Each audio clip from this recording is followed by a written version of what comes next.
Infrastructure is crumbling and the problems are only getting worse. The pressure to find solutions is hot. Let's talk about why American cities have no water, no electricity, and no money to fix their infrastructure problems. Welcome to the Infrastructure Hot Seat Podcast, hosted by Chad Smeltzer. Hey, what's up, everybody? Hope you're having a great day. Wanted to share with you that the Infrastructure Hot Seat is in Season 2. Season 1 was amazing. I've learned a lot. We learned a lot from our guests. We had a lot of experience on the Infrastructure Hot Seat. Now we're in Season 2, where we're going to spice it up a little bit. The first guest is Chris Evers, who's the Pavement Technology expert. He has 27 years in the industry. We talk about business development. We talk about AI. We talk about how the infrastructure industry is just changing over the years and what's coming up in the future. So hold on, because this is a great episode and I hope you enjoy it. Have a great day. Hi, everyone. Welcome to the Infrastructure Network. My name is Chad Smeltzer. I am your host. Today's guest is Chris Evers, who's the co-founder of PWD Roundtable, executive coordinator for FPPC, technical representative at Pavement Technology Inc. Thanks for joining me, Chris. Thanks for having me, Chad. Now, Chris, this is our second take because we had a little technical issues on the last time. That's so it. We're doing this all again. It's always better the second time. I think so too. I think we're on a good path so far. A couple seconds into this episode, but the first thing we talked about in the first take that we did was we were talking about like business development and the selling products versus bringing value add and stuff like that. So I want to go back to that and kind of talk about that a little bit more because you've had experience with that kind of stuff before. Yeah, definitely. I mean, that's what I've been doing the last 27 years really is, meeting with public works directors, city engineers, county engineers, DOT, officials, all of those types of decision makers.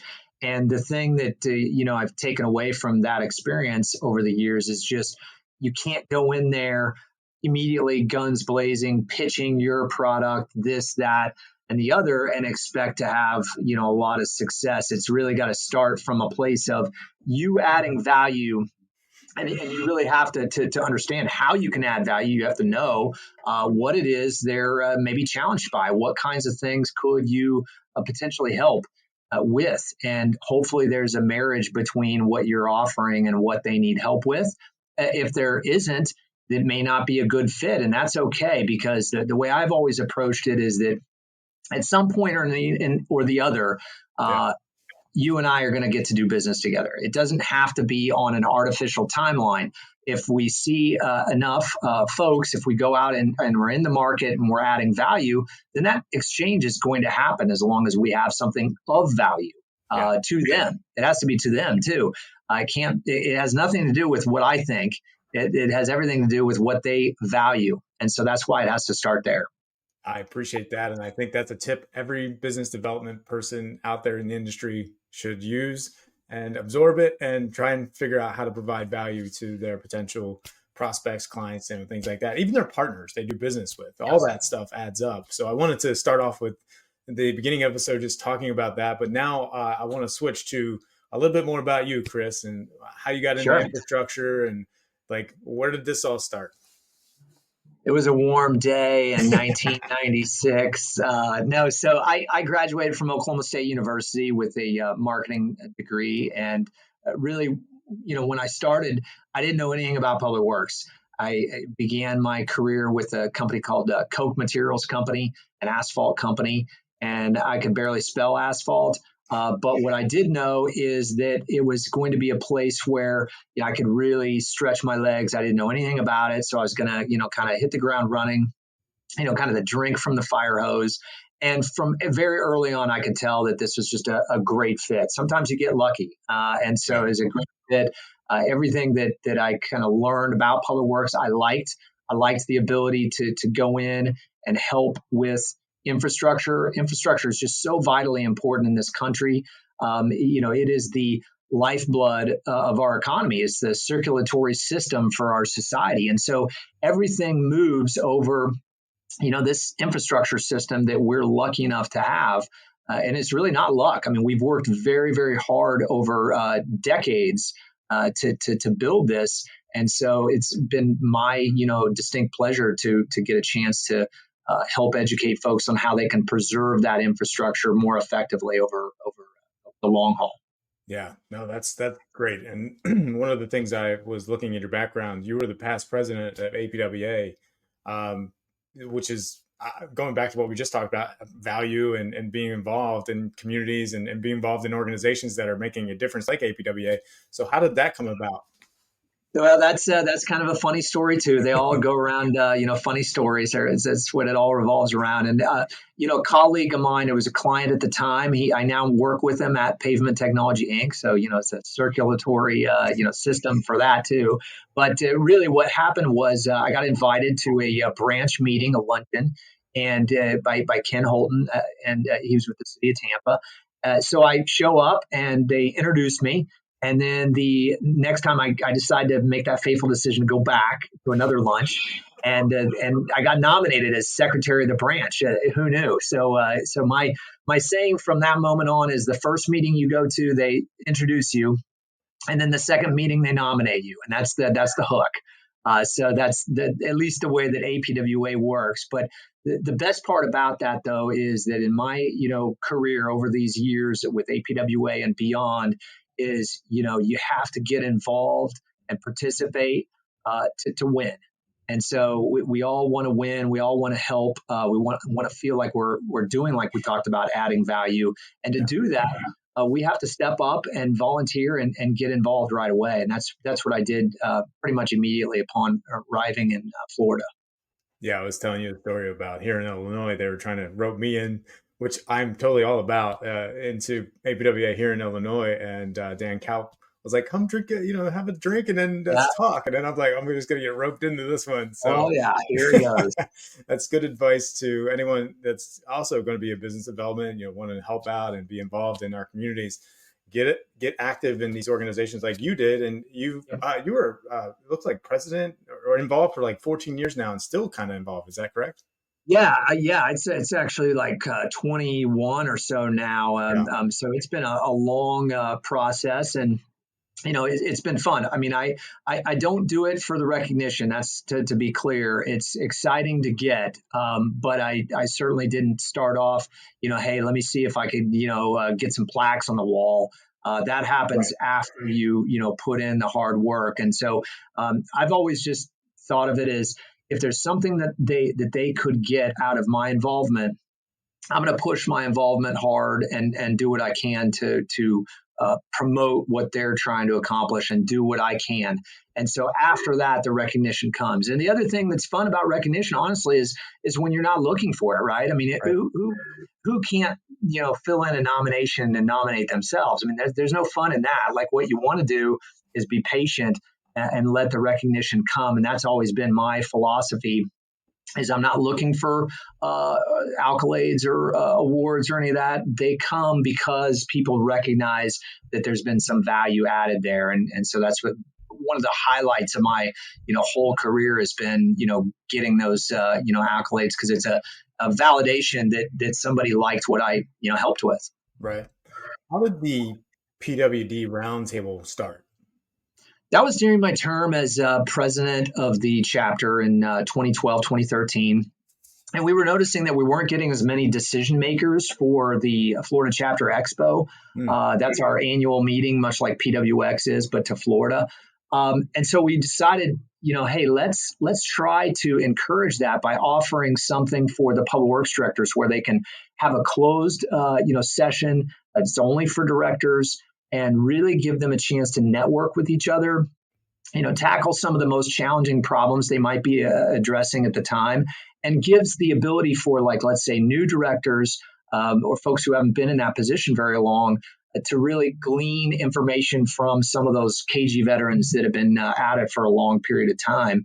We're blessed to have a lot of those types of leaders in Florida, a lot of previous top 10 recipients. So there's a lot of that, brain power in the room. So in that first difference between the previous year and the first year we did it, we saw basically a fourfold increase in the number of directors who came to the expo.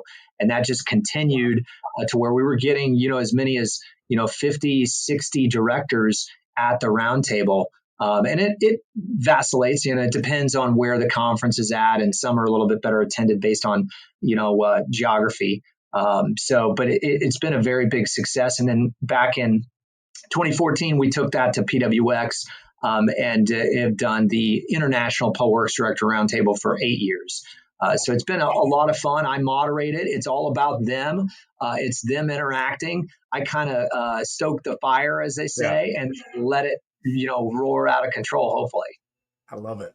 So it's been about 27 years you've been doing this. Yeah, thank you for making me feel old right now. No, right. That's amazing. Look, it's wisdom we gain learning, helping, bringing communities. So experience now is more important than ever, because if you look at the way our industry is, it's the lack of laborers, right? Labor shortage right now. We have a lack of engineers. We have so much work that we just can't keep up. And, bringing experience like yours would help mentor or, guide a younger professional wants to move up in the industry, and really kind of streamline their process by your experience, really is what I look at it as. Definitely true. Definitely true. Mentorship is so vitally important. And we need to have that next generation that's engaged. They learn a different way than we did. Right. They absorb material differently. And so they need to be exposed in a number of different, ways. And so I think, if anything came from COVID, there was a few things that did come, but I think just, that realization that web-based has been very powerful, and that the newer generations like that kind of learning, process. That's one of it. I mean, we have to, be adaptable. And so that's one of the things that I've learned over the long haul from the 90s to now the 2020s. That's been one of the big changes. It's just the different platforms that are available, like this one. I mean, I never would have imagined. No one knew what a podcast or any of this stuff was back in the 90s. So right, yeah, everything's changing. The whole digital revolution is ever since COVID, it just set us in a different direction. So everything's. Now I can connect with you, you can connect with me, we can talk about our experiences, we can share those things to millions of people, whoever wants to see it on all these social channels that are out there. And I think you pointed out a good thing is we need to utilize those channels to attract those professionals to what we do in infrastructure, because we're so out of sight, out of mind. Definitely. Yeah. So I didn't know if you had anything else to say to that, but one of the biggest things is, your experience is very helpful to a lot of these young professionals. And that's why I do this, is I want to bring more guys like yourself that have been in the trenches, know the industry, know what's going on, and then talking about it. So that's right. Well, and even seasoned professionals, right? So, a lot of the folks that are, kind of that baby boomer generation, or maybe a little after that, like me, the older Gen Xers, they may not be deploying some of the strategies. They may not be on LinkedIn as much. It's a great way to attract younger generations to your public works agency or your company, is to engage. That's how we, got, LinkedIn, unintended. So it's important. And so, you have to go through that process of really putting yourself out there now. That's part of it. Showing that you've, got, no fear of showing vulnerabilities, for instance, sharing some of these things, even if that's your mistakes or failures, you got to feel comfortable about sharing those to really, grow and become what you can become. So, yeah. Speaking of sharing, what is one of the most challenging stories throughout your 27 years that you can kind of tell the audience about and what you've learned from it? Oh, wow. Okay. Well, I wish I had less to draw on, because I'd be able to pop one off, very quickly.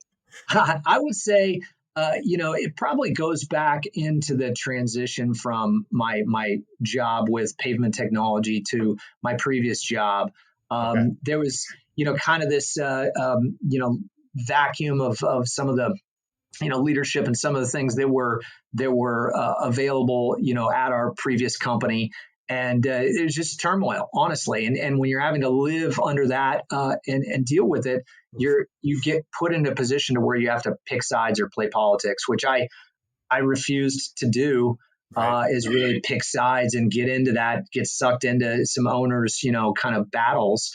And so it put me in a predicament. But what I found was that through that process by not, I guess, kind of getting, lazy with my ethical, with my ethics, I ended up in the right spot. So it was very tumultuous at the time, and it was just like a lot of like back and forth. But because I refused to kind of bend to that easy way out of Right. picking sides, and I just said, I'm not going to be a party to that. Ultimately, the company didn't survive in Florida, and so or chose to kind of pull out and shut down. And so that's what really led me to where I am now, which I feel much more comfortable is a huge opportunity. It has been a huge opportunity, will continue to be. And so I think that the biggest thing is just keep your focus on that high ethical, moral standard, moral rectitude, and good things will happen. It may not feel like that at the time, but you must, stay true to yourself, and maintain, a high ethical standard for yourself, and that's the best way to survive for long periods of time in this industry. So, Well, thanks for sharing that, because that's a relatable story that a lot of people going through in this change of, I think, the times, culture, leadership. I've been in the same situation where I don't do well under like corporate and certain drama and things like that. If you try and put a yep. bunch of people together that just don't mesh, the culture's off, and then it just throws the whole organization off, and it becomes a spiraling, path of death. I mean, it's It terrible doesn't feel word to good. use, but that's really what it turns out to be. Go ahead. It is. Yeah. Exactly. Yeah, Yeah. it's not good, and you can't, you can't be forced into that situation. You can be, but don't let yourself be. Stay true to yourself. If it's not a place that's going to remain positive, then you need to be somewhere else. And so that's the biggest takeaway is just you have to surround yourself with positivity and give the same positive that you're getting. And if you're not getting that positive reinforcement, or you're getting micromanaged or something else, it doesn't feel right. You got to listen to that, and you may have to make a difficult decision. But if we do what is easy, our life will be hard. If we do what is hard, our life will be easy. That kind of Les Brown quote. Yeah. So I try to always do the hard thing. And just the other thing is, I'll tell you another one, criticism, because I get throw those around. But back, one of the few things I took away from like elementary science was that erosion is the most powerful force of nature. And I use that a lot because honestly, a lot of times, the will to resist, what your efforts are, and I use it jokingly. Of course, I'm not going to, just erode away at them. But if there's somebody that's been resistant over the years, that erosion of time can be a powerful force. And that's why I always say, at some point or another, we're going to do business together. I feel confident in it, because if I stay true to myself and I add as much value as I can and I help them, then they'll understand that and they'll see and appreciate it. And eventually they're going to be like, God, he's just got so much there. Let me see what we can do. And it'll feel right at that point. Yeah. And people want to work with like-minded individuals like that, growth mindset, to just want to move forward. And oh yeah, absolutely. And I have fun. Like, I'm a fun guy. Like I'll throw it out there. I'm just as likely to go up on stage and perform a rap song or poetry. Like, I'm not above any of it. Like, I'll engage any of that. And so you look hard enough, you'll see some of that out in the World Wide Web, Chad. I'll leave it at that. Yeah. You're a poet, and I didn't know it. Yeah, I'm rhyming too. Didn't I know just it. throwing it out there. Rapper. Yeah, everything, man. Absolutely. Love it.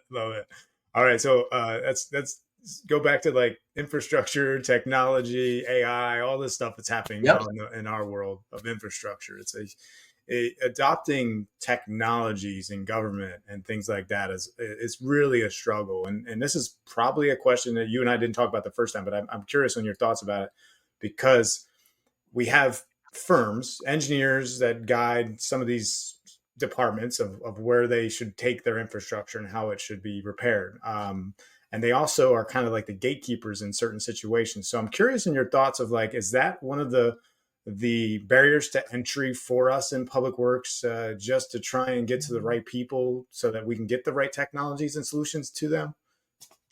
It can be. It can be definitely. I mean, the biggest thing is that if you're looking at what you need to do and what could be causing an issue is that if you're just having a barrier, it could be that you're not in front of the decision maker, or they don't believe that you can solve the problem. It's typically one of those two things. It could be that there's no money, but normally when people have settled on the fact that they desperately need something, they will find a way to get the money, the funding. It may not be right away. So if you're just, in a sense, and this can be for public works in trying to, engage elected officials. I mean, I talk about sales a lot as it relates to public works directors need to be able to sell the elected officials on what they want to do, just as much as somebody like you or I would need to sell a public works director on a product or service. So it's absolutely critical that you are able to transfer that belief that this will solve their problem. If you can't do that, then it's unlikely you will be able to. Ultimately, until they make that purchasing decision, will they ultimately be able to solve that problem? I mean, it's not going to solve itself. So as far as AI, all of these things, they're all just tools that enable us to do it faster, better, cheaper. And the thing that we have to do is be able to look at that and say, hey, these are the new ways of doing it. Let me educate myself. If you're the public works director, let me educate myself on how this might, help us to do our jobs. They have to do more with less now. We all have to. So if that means using Chat GPT, or if that means, using some of these other technologies as it relates to what I do, it means, not just doing worst first on your pavements. Don't just mill and resurface, like deploy these alternative pavement preservation processes to extend the life of your overall network. That's key. And so, that fear, and fear is false evidence appearing real. That's what it stands for. So getting rid of that fear and just understanding that, hey, this is just new. It's new to me. It's not new, likely, unless you just happen upon the first time they've ever done something, which is unlikely in public works. And we usually get things further on down the road. Right. So the fact is that we have to give the agency and the decision makers that education, the information that they need to make that informed decision and to have them feel comfortable that they're making the right decision. Yeah, you brought up great points there. One thing was the decision makers within the government, let's say public works directors, has to get buy-in from the managers, the city managers, things like that. It's a process that everyone's kind of got to buy into it, and you got to have a top and bottom approach to it, right? It's like coming in from both ways. That's one thing I've always learned in this process is, even if you give them the tools, sometimes they can't articulate it to the next level, and you have to make sure you get the right people to that meeting so that you can bring that value that we're talking about and that solution that could maybe save them a ton of time and money. I mean, that's the goal. If you do it right, you are saving them a ton of time and money. I mean, that is what it's all about. It's giving them the ability to find that solution, and that's why you have to do some fact finding and understand. Ask questions first. Like, you need to be asking a lot of questions, and they need to do the same thing. Like the answer is in the question. I know that sounds backwards, but the answer is in asking the right questions and asking the hard questions. Like how much of this, did I just, tell you that you even believe? Like, why would you even do this? Yeah. Because at that point, then they're reinforcing it. Hopefully they say, I think most of what you said, if most of what you said is true, then it's going to be a good fit for us. And then you can relay that yes, I mean, to my knowledge, everything I've told you is true. So this should be good to go. So. Yeah, that's very important. The way you describe that is to make sure that we get the buy-in from everybody. Yeah, it's pretty much what it comes down to. And they're going to see the value and the significance of it and transform. When you mentioned GPT, I mean, we're looking at the future of specification writing. The future of automation of a lot of things that are procurement. I mean, we talked about that. Procurement's the future of that. Yeah, that's a whole other thing. And then we were talking, you and I were talking about like triaging roads, and things like that. So and that's your wheelhouse. But that's the technologies like LiDAR, things like that are coming Yep. out. So what do you think is going on with the roads in America right now? Wow, not enough, I think, or too much, is depend on which There you angle go. you're looking at. I mean, they're deteriorating rapidly. The problem is that, for one thing, we have been underfunded. There's no way to look at the current state of affairs and say that we're appropriately funding our infrastructure, certainly our surface infrastructure. Gas tax is broken. We're getting less. Cars are traveling further, or they don't need gas at all, as case in point with the EVs. And so we are in the most challenging time we've ever been in infrastructure. And we talked about this. If you look at the sewer system, or you look at really the electrical grid, Right. every aspect of infrastructure is really in a traumatic time. And the only way that we can get ourselves out of this is through some creativity, some risk. We are going to have to take a step into the unknown and use strategies that we haven't used before. And we have to do so. And we also have to be proactive. We have been for many, many years, like they would repair potholes. Okay, that's a reaction to a failure. We have to be able to be proactive about it. So get to it before it fails. Or hopefully now with AI, we can be more predictive to where we even know when that thing is going to show up. And we know based on age and condition, and we go in and we understand all the environmental aspects of what's causing this: sun, water, traffic, all of these things that damage our roadways. And so we know that by preserving these pavements and getting ahead of it and taking care of it, that the math will work. If you just do worse first and you wait till something fails and then try to rehabilitate or reconstruct it, there is not enough money in this world to be able to handle that. Yeah. And all the promise of these full self-driving autonomous vehicles, that only works if we have a pavement that's in good enough condition to not damage the EV or whatever as it's driving along, right? Right. You probably are going to have a tough time, getting the car to drive itself if it can't see the line striping, because that's failing. If there's potholes in the middle of the road or all over the road, it's failing. All these things are predicated on us having good infrastructure. We can't enjoy the benefits of and the productivity bump of it driving itself if the pavement's falling apart. Right. So we have to, invest in this infrastructure, and it has to be, efficient, effective, and safe for everybody. Yeah. You can tell you've been around for 27 years. That's for sure, Yeah, Chris. well, I'm Love on it. my It's good. soapbox. I'm standing on it Love right it. now. No, it's good stuff. It's good information. So let's talk about real quick pavement technologies. We got a couple, Sure. like 4 or 5 minutes left. Yeah. Let's get into eat smog, things like that. That's impressive. I want to hear more.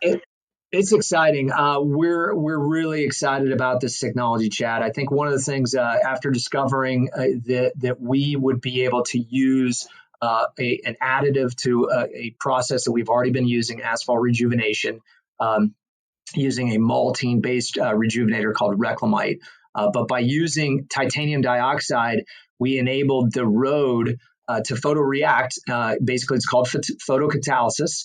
And that's like photosynthesis, but what's happening is the sun is impacting the pavement that's been treated with titanium, and that titanium enables the pavement to, for lack of a better term, eat smog. It captures CO2 and NOx emissions. It reflects the urban heat, the UV radiation from the sun that causes the urban heat island effect. And we found that it can decompose microplastic pollution. And it also moves water off of the pavement, quite a bit faster. So all of these things are really exciting because they're the source of a lot of our environmental challenges come from our transportation sector. Right. It's the biggest contributor of photochemical smog and air pollution. It's the biggest contributor of microplastic pollution. About 85% comes from tire and brake wear. And EVs don't solve that. They're heavier, and so they create more microplastic debris. But all this gets into our air, gets into our waterways. And so all of this causes some substantial problems. If you look at climate change, obviously tracked to CO2. So by capturing, that using this new technology, we're just super excited. I mean, levels are amazing. It's 40 to 50% NOx and CO2 capture on both asphalt and concrete. It's really could be a game changer for public works, and gives public works the ability to become a part of the solution for a lot of these, real world challenges that we frankly don't have a good answer for. I mean, planting a tree, you'd have to plant a 20-acre forest to do the same thing as about 1 mile of treated road.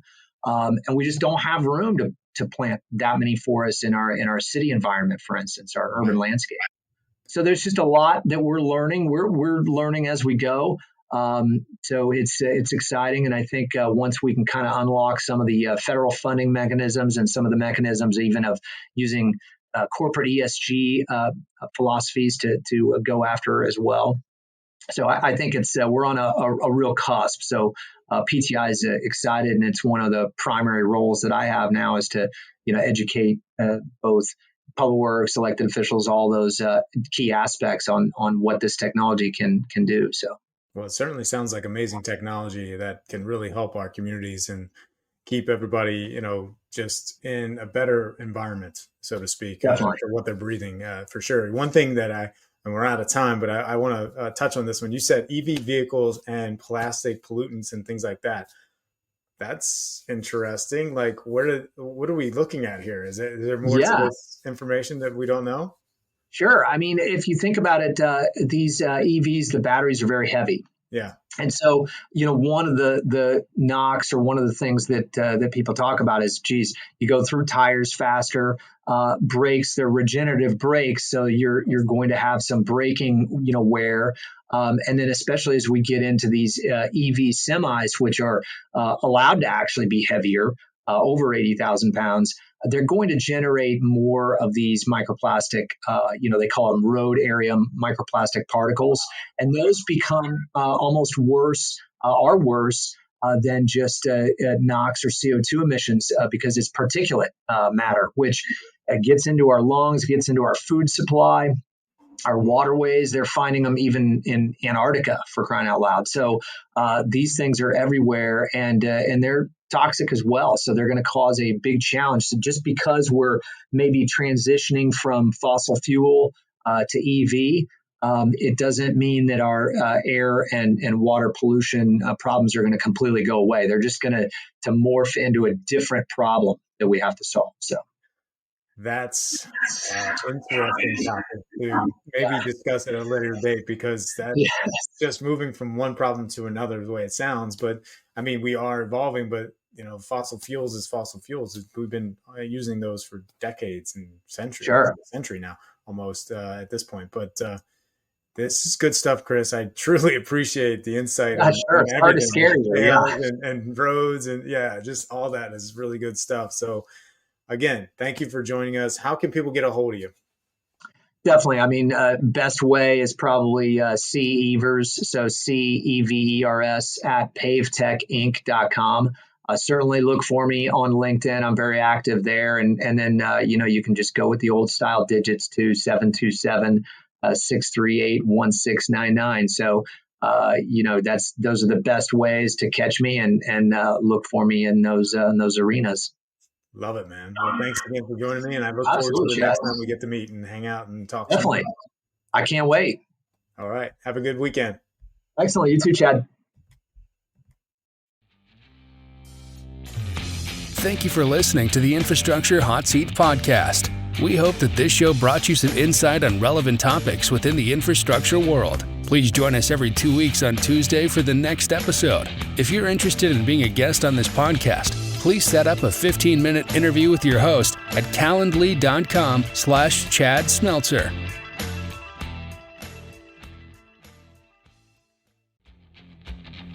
Infrastructure is crumbling and the problems are only getting worse. The pressure to find solutions is hot. Let's talk about why American cities have no water, no electricity, and no money to fix their infrastructure problems. Welcome to the Infrastructure Hot Seat podcast, hosted by Chad Smeltzer.